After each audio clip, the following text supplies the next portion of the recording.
Fondateur de Arbekin. Aujourd'hui, je vais vous parler de Libra, la nouvelle crypto-monnaie de Facebook. Je vais surtout vous parler de l'impact potentiel de ça sur des sociétés en bourse. Avant d'entrer dans le cœur du sujet, je voulais juste vous rappeler que Arbekin fait une ronde de financement sur FrontFunder. Si vous êtes intéressé à investir dans notre compagnie, cliquez sur le lien en haut de la vidéo. C'est FrontFunder company Arbekin. Donc, pour revenir à nos oignons, pour revenir à Libra, le premier effet qu'on a vu, c'est que Bitcoin semble avoir repris du poil de la bête, mais Bitcoin n'est pas vraiment analysable parce que c'est juste... il n'y a aucun fondamental, la valeur fondamentale est zéro. Donc, beaucoup de spéculation. L'idée des gens l'idée derrière le retour de Bitcoin, c'est qu'on se dit Libra risque d'introduire la masse des gens au concept de crypto-monnaie et potentiellement les gens qui vont être initiés aux crypto-monnaies vont se retourner vers Bitcoin. C'est peut-être vrai ou peut-être pas vrai. Mais le sujet, moi, qui m'intéresse, c'est vraiment l'impact sur les marchés financiers. Facebook est une société cotée en bourse, donc si on pense que le projet Libra va devenir une monnaie majeure utilisée dans le commerce, ça va vraiment positionner Facebook et ses applications comme Instagram, WhatsApp comme des géants du e-commerce. Et aussi les partenaires dans Libra, parce que Libra, c'est une société en fait sans but lucratif avec plusieurs partenaires. Les partenaires, c'est Visa, Mastercard, PayPal, Uber notamment. Les titres, puis allons voir Facebook par exemple, parce que l'idée c'est de voir les candidats justement qui pourraient être affectés. Bien entendu, le grand gagnant, si ça fonctionne, ça va être Facebook. Facebook qui est à 28 fois le ratio court-bénéfice, donc 28 fois les bénéfices. Le ratio est à 28. Les analystes disent renforcé. On parle d'une belle marge de profit à 33 donc, c'est clair que s'ils réussissent leur pari et que Libra vraiment gagne de la traction en 2020 lors de son introduction, ça va avoir un impact incroyable sur Facebook. Beaucoup de gens aussi pensent que ça pourrait avoir l'effet inverse si Facebook se plante et la monnaie ne prend pas de son essor. Et il y a plein de risques par rapport à ça. Donc, il y a un risque commercial que les gens ne veulent pas l'utiliser, mais il y a un gros risque réglementaire. Ça va être réglementé par définition parce que Facebook va attacher la valeur du Libra à un panier de devises. Donc, ça va être une monnaie, ce qu'on appelle en anglais un stablecoin. On va pouvoir l'acheter justement avec des devises canadiennes, américaines, ainsi de suite. Donc, l'effet de ça, c'est que Facebook va être un acteur réglementé, va devoir s'assurer que ça ne soit pas utilisé pour faire du blanchiment d'argent, ainsi de suite, et les régulateurs pourraient l'interdire. Donc, il y a quand même un risque à ce niveau-là. Moi, ce qui m'a vraiment retenu mon intérêt, tu sais, Uber, l'impact, bon, j'imagine qu'Uber pourrait prendre le Libra, mais c'est pas si transformateur, parce que la business de Uber, c'est le transport. La business de Mastercard est assez intéressante. Pour ceux qui ne savent pas, Mastercard est un peu comme une franchise.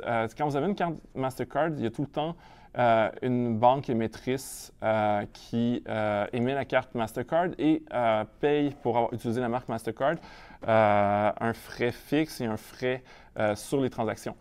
C'est comme ça que Mastercard fait son argent. Et donc, Mastercard partage toujours son argent avec les banques. Donc, on n'a pas beaucoup de détails sur le comment Mastercard va intégrer le Libra. Est-ce que c'est juste un service qu'ils vont offrir à leur banque cliente en disant « Chère banque, si vous voulez accepter le Libra, on est capable de le supporter » ou Mastercard pourrait tout simplement émettre des cartes Mastercard Libra pas attachées à aucune banque et garder dans ses poches tous les frais. Donc, c'est vraiment intéressant de voir qu'est-ce que Mastercard et Visa font dans cette association-là. J'ai l'impression qu'il y a un potentiel de se passer des banques.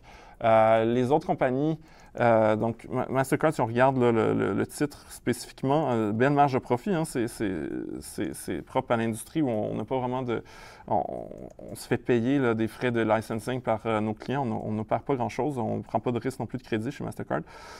Donc, ratio coût-bénéfice quand même très élevé à 43. Donc, la compagnie est chère, mais elle a des belles marges.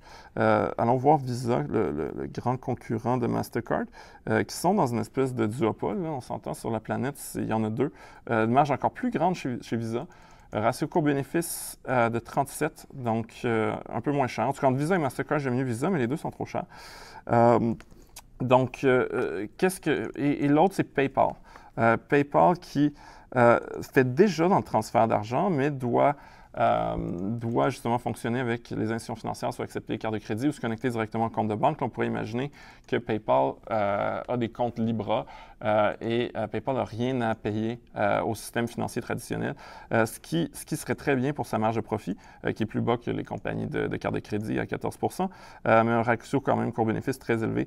Donc, c'est quand même très intéressant. Le potentiel pour ces entreprises-là, s'ils réussissent leur pari, est élevé. Cela dit, ils sont déjà valorisés très cher. Donc, est-ce qu'on a vraiment un gros bénéfice à faire? Et on peut aussi s'imaginer que le marché a eu le temps de réagir. Donc, si justement Libra ne fonctionne pas, on pourrait s'attendre à ce que ces titres-là aussi diminuent. Donc, c'est toujours risqué de jouer avec ça. Puis, c'est quoi les autres compagnies qu'on voulait regarder? Uber, finalement.